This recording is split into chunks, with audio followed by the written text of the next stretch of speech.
Hello, sir. Hello, I can hear you.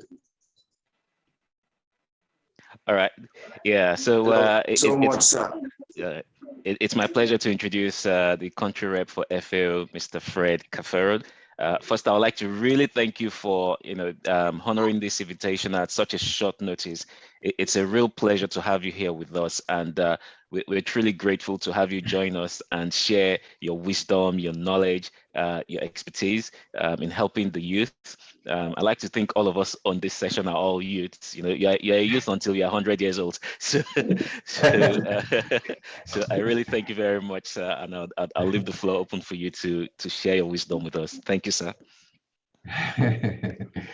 Thank you so much.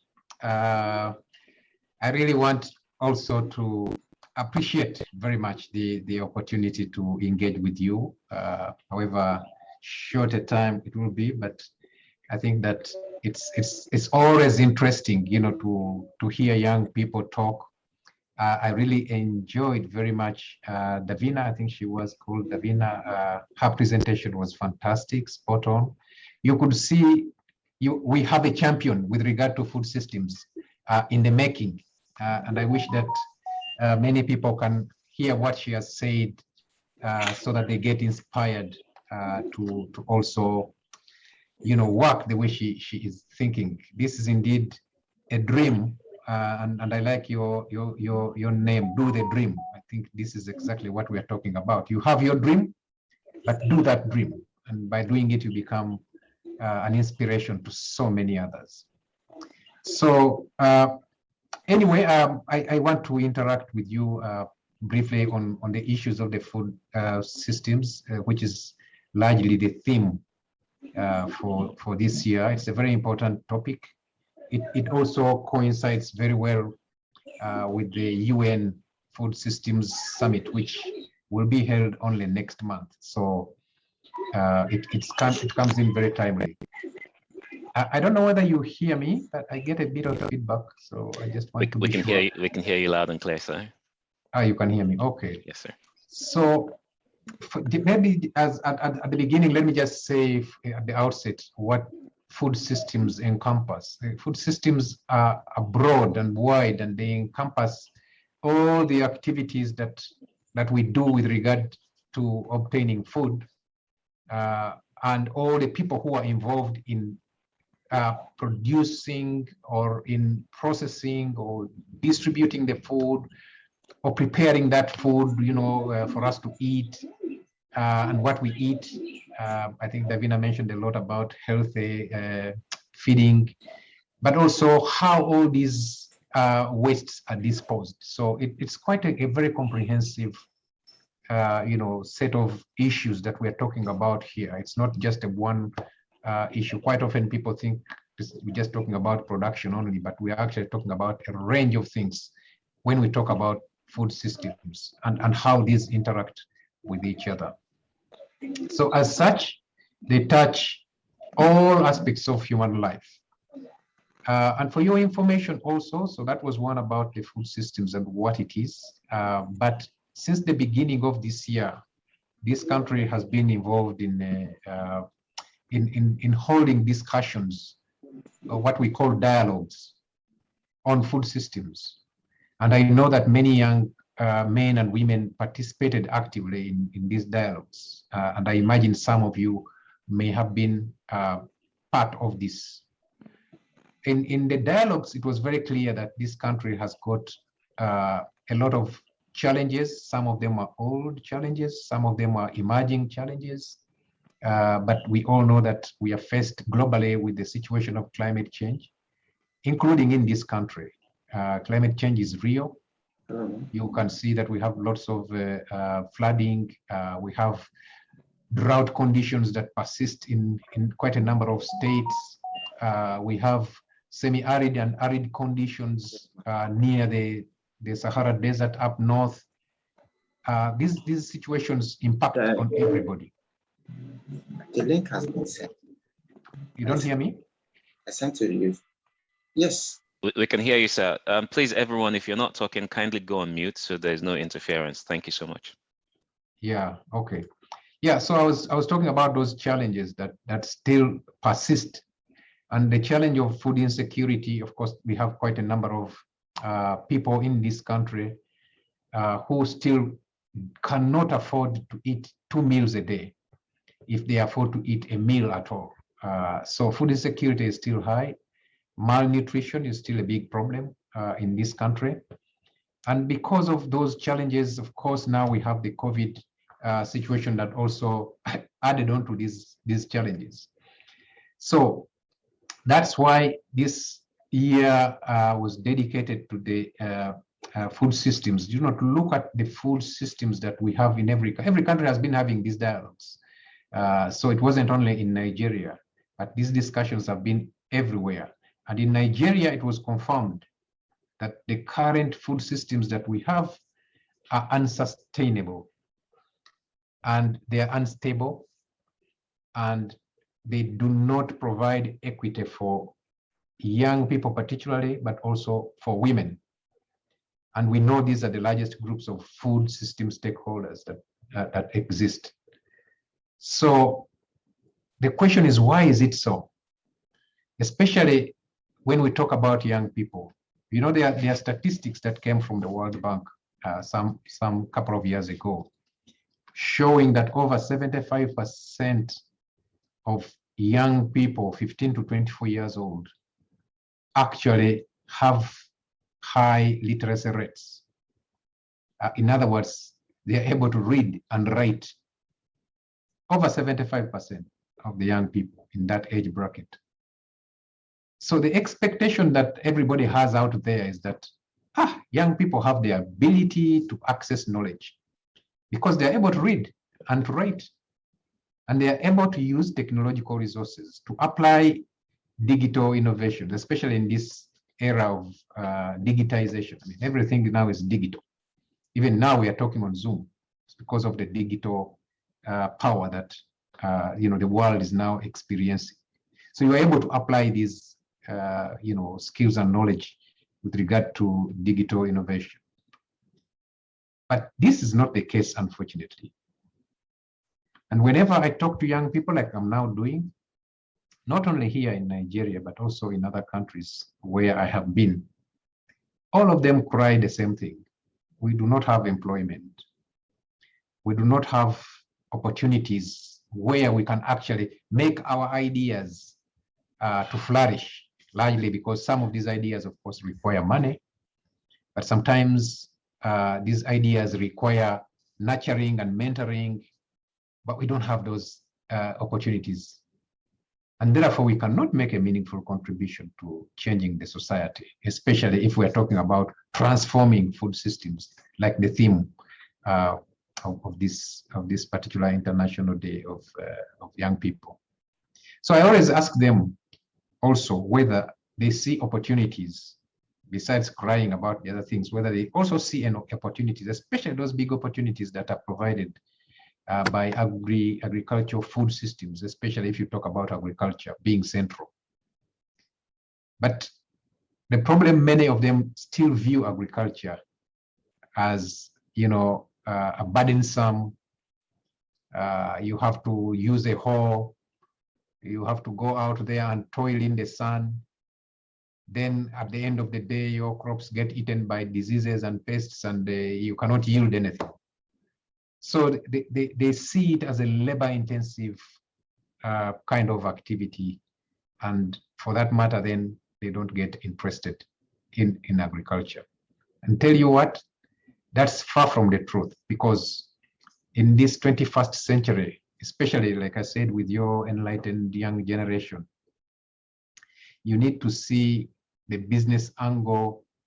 You need to see the profitability that is presented through the bigger scope of agriculture. And when we talk about agriculture, we do not only talk about crops. We also talk about looking after livestock. And livestock, we talk about cattle, if you can afford. We talk about goats or sheep. We talk about poultry. We talk about rabbit rearing. There's so many areas in livestock that one can look at. But we also talk about forestry, and we talk about fisheries. So broadly, those are the agricultural components. So don't just look at going out there with your hoe and to grow a crop, but you can actually look also at rearing livestock or fisheries or forestry. And in any of these, I always encourage young people to identify what profitable engagement they can see. If we talk about the food system, for example, at production level, and you want to produce crops, or you want to produce livestock, or you want to produce fish, just look at that stage. Sometimes you don't need to go out there in the garden and dig like your parents did or your grandparents did. No, you can actually just supply inputs. You know, if you have some small capital, you can decide to buy some seeds or set up a small kiosk which sells seeds or which sells fertilizer or which sells some herbicides, you know, to kill the weeds. Or if indeed you are interested in fish farming, or you know that there are so many people out there who are interested in fish farming, you can go and source for fingerlings and then bring those fingerlings and sell to them and get some income. You can make that as a you know, your habitual income earner.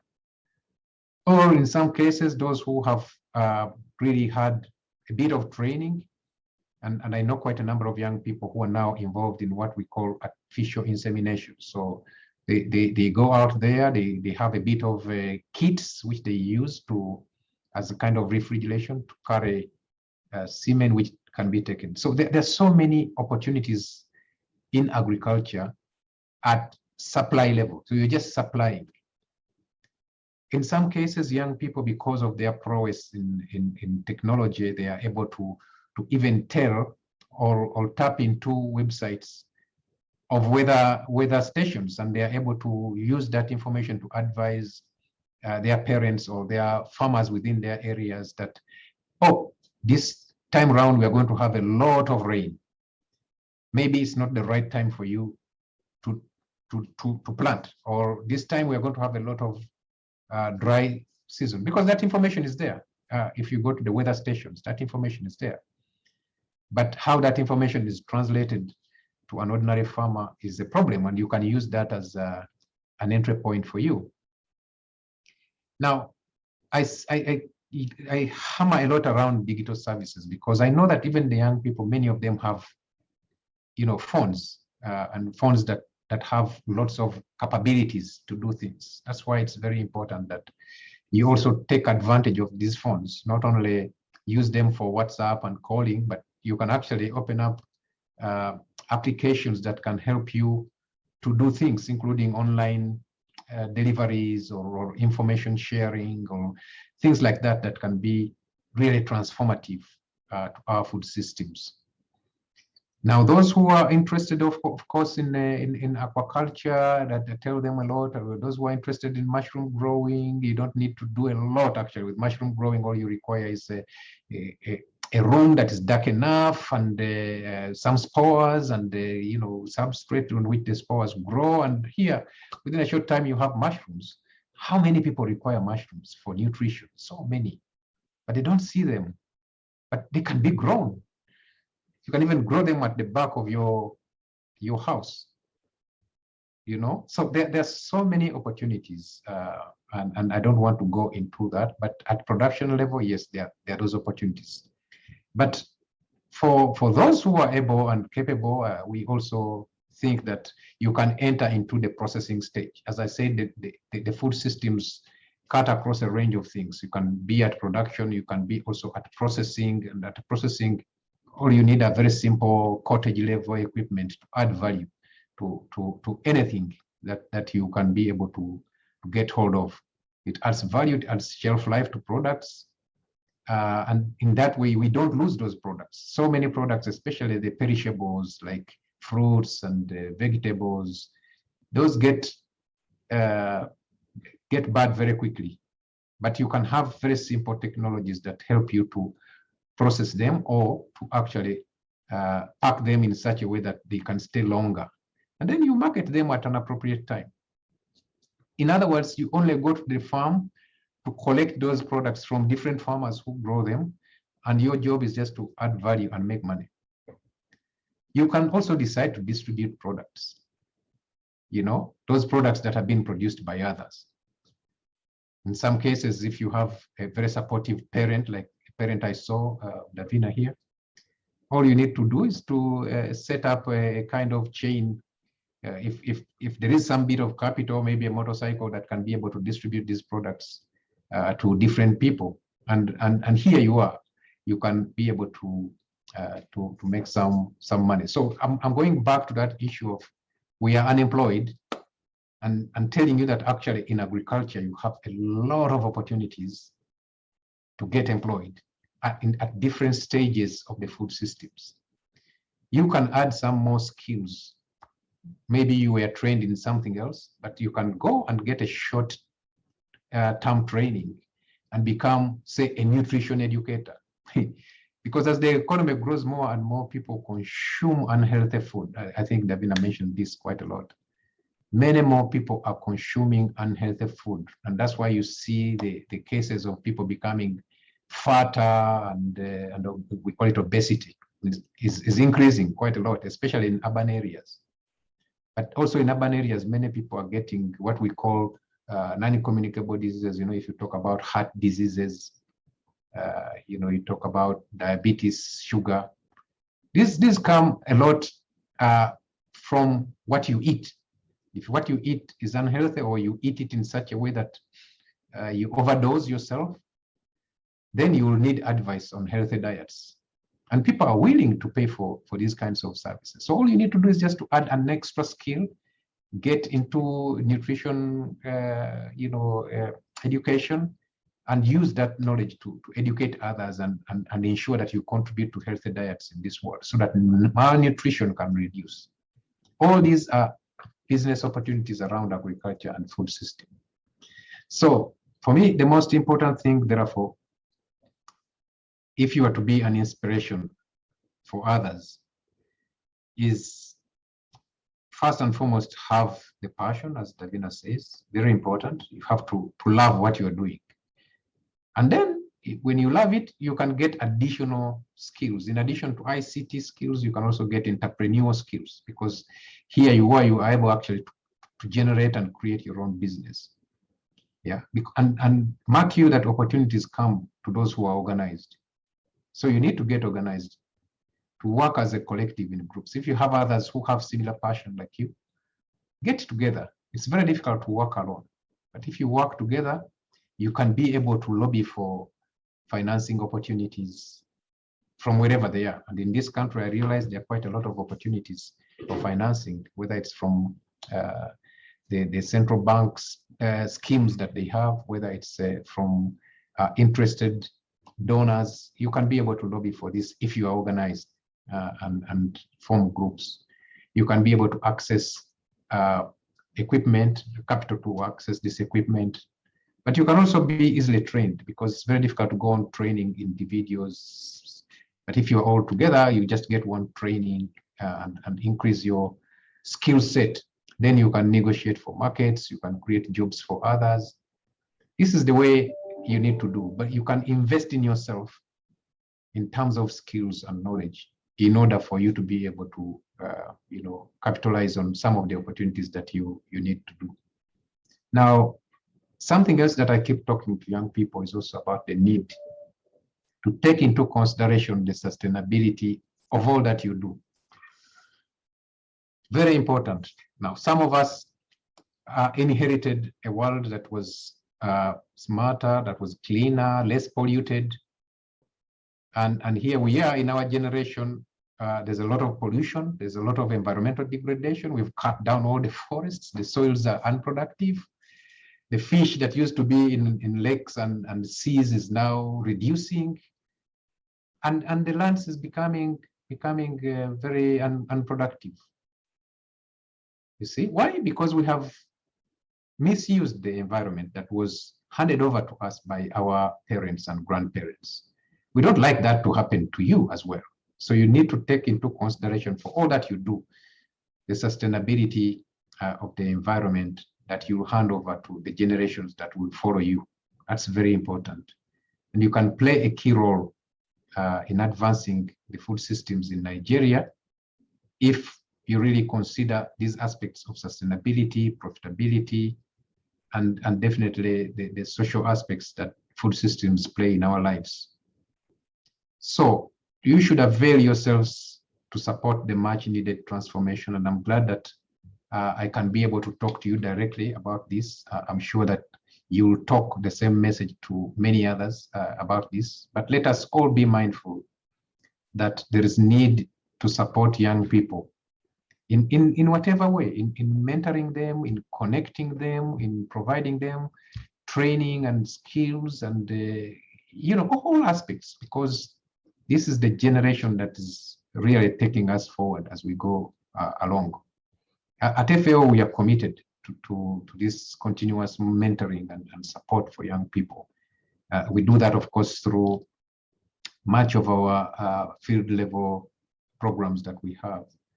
But we also link up with so many other entities, whether they are government or non-government, to see how young people can be better organized to take advantage of the opportunities that they are in digital innovation in agriculture, in encouraging climate smart agriculture and nutrition among especially the young under 5-year age group, but also women, especially women who are pregnant and those who are breastfeeding.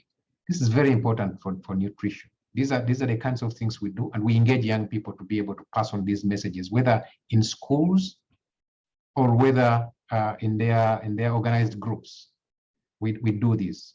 So these activities are always focused on young people and as part of FAO's continued commitment to achieving the sustainable food systems that we all need. So once again, I really thank you so much, because I think that there's quite a lot of richness in these kinds of discussions. I want to encourage you to continuously, whenever you have the time, to organize these kinds of things, because it's the only way we can support the young generation to take over effectively. So I want to thank you so much.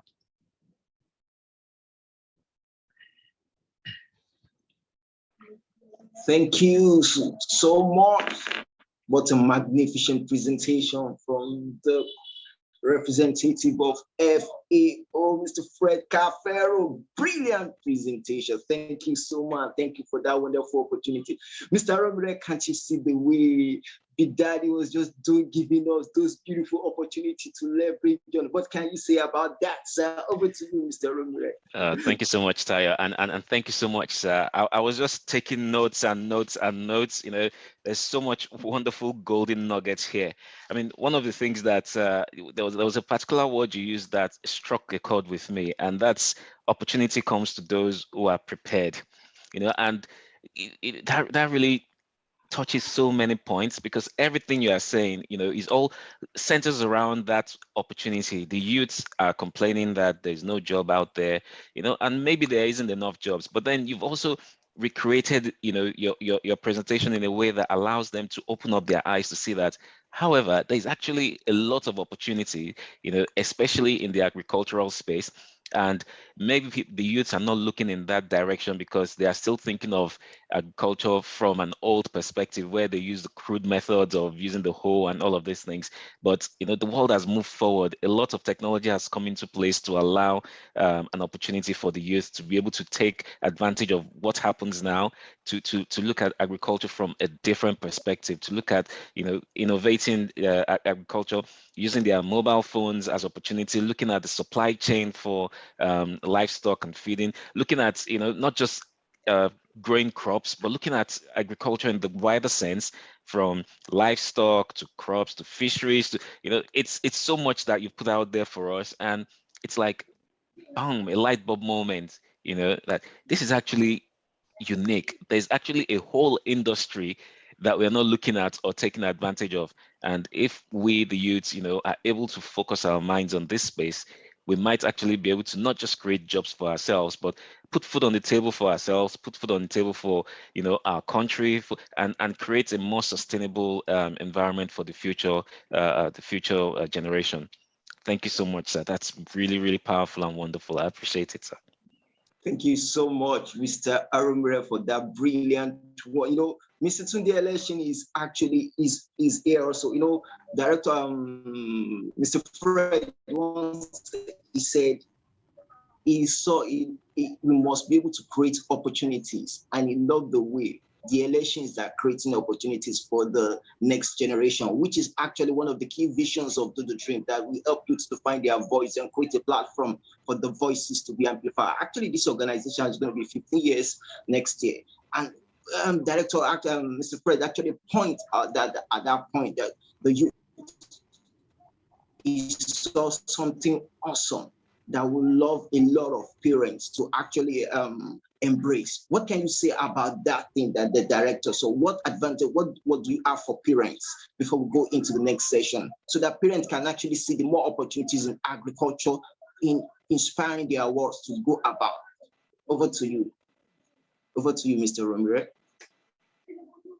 I think, you know, Mr. Fred, you actually nailed it in the head when you said parents, you know, should be able to create opportunities or provide opportunities for the young ones. And the reality is, you know, sometimes we young ones look up to our parents as the role model. And sometimes we just need their approval, you know, in order for us to do things. And this presents a big form of opportunity for us as parents. And when I say opportunity, this means, you know, there's a lot of responsibility in our hands to be able to encourage the youth to look at the future of growing foods, rearing livestock, you know, look at the future of using technology to make it possible, but then also look at the future of the environments that we're living in today. And if the parents, you know, we as parents as well, if we're able to encourage our kids and expose them to some of these wonderful opportunities, I think they will start to have a different mindset moving forward. You know, they'll be able to expand their thinking. So it's not just going to be a thinking of I want to be a lawyer or a doctor or an accountant.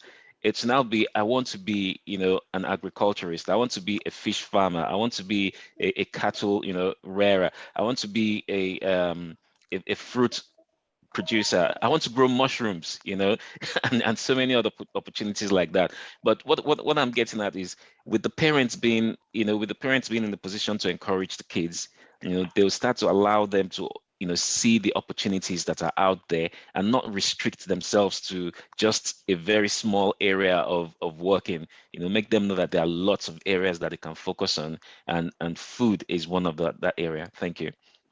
Thank you so much, Mr. Arumredo. To brilliant work. You see, Mr. Elesin actually did a lot of work, a lot of sacrifice to make sure that Davina actually got on the this and to practice what she does. Mr. Elesin, what can you say about those beautiful things you just did? Because Mr. Fred Kafeero, actually, you are like a template for Africa to actually see. Are you saying we should embrace agriculture more? Because that's exactly what you just did within your acts today. Over to you, Mr. Elesin. Yes. First of all, I want to thank you, the Dream, and also Mr. Fred. God bless you, sir, for your beautiful, beautiful presentation. And also my brother Tony, God bless you, sir, for anchoring this. This is beautiful. So I have 3 lovely children. You might not know, though, my son helped put together some of the content that you know, I'm going to even share, and Davina, you know, I have, and for me that is important, you know, working with the next generation, giving them platform for empowerment. And Mr. Fred said that empowerment, I don't know if you can hear me, you know, empowerment is the word. Empowerment, mentoring the next generation, and allowing them to fly. Guys, the hunger gap is still real. Like Davina said, the demand and supply is there. And, you know, giving opportunity for our children, okay, to express themselves in innovative ways. my daughter spoke about a friend that is growing vegetables at home. The home system is not convenient, but you can do it. You can do it. I'm serious. You can create little gardens, little outlets, and just start small. That's what I will encourage any father, any mother listening to me now. Please encourage each other to just start small. And I represent a group called Character Academy. We are working with young people around the world, in Ghana, we have in Togo, around the world, in supporting people in Nigeria. For me, this is the time, guys, to make the difference. And I just want to say that thank you, Mr. Fred, for that. Thank you so much, Mr. Elesin. I'm so glad. I understand we have the director of United Nations Information Center online, Mr. Ronald Kayanja. I understand is online. Mr. Aromire, I would like to actually, on behalf of Do the Dream, welcome the director to this event, sir. Over to you, Mr. Aromire. Thank you very much, Tayo. This is quite what's the word to use? This is really awesome. This is mind blowing. That's all I can say. It's such a wonderful privilege to have great mighty men in the midst of we youth today, and it's such a blessing as well.